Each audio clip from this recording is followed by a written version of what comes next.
আসসালামু আলাইকুম। আশা করি সবাই ভালো আছেন। আজকে আমি কুল চাষ সম্পর্কে বলবো। আমাদের কুষ্টিয়ার ভাষায় কুলকে বরই বলে। তো কুল চাষ সম্পর্কে আমি একটু বিস্তারিত আপনাদের বলবো।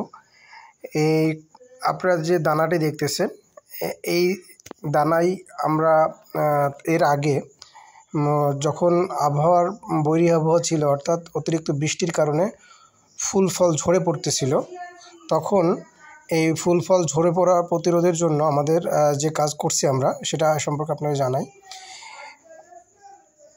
1 লিটার পানিতে 2 গ্রাম বোরন এবং 2 গ্রাম প্রতি লিটার পানিতে quick potash, fast potash spray করার জন্য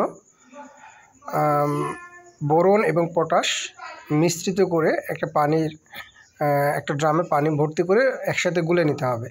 দেন তারপরে এটা স্প্রে করলে ভালো একটা রেজাল্ট পাওয়া যায়। তাহলে ফুল ফল ঝরা প্রতিরোধের জন্য আমরা বোরন এবং কুইক পটাশ স্প্রে করতেছি প্রতি লিটার পানিতে 2 গ্রাম করে।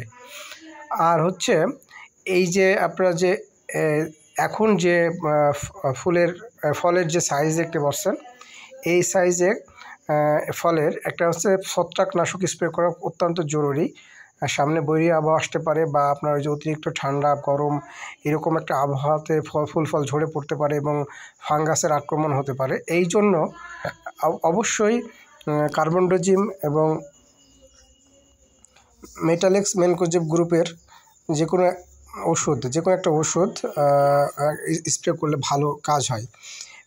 যেমন মেটালেক্স ম্যানকোজেব গ্রুপের ওষুধ আছে রিডোমিল গোল্ড, কার্বনডাজিম গ্রুপের ওষুধ আছে আপনার জ্যাজ।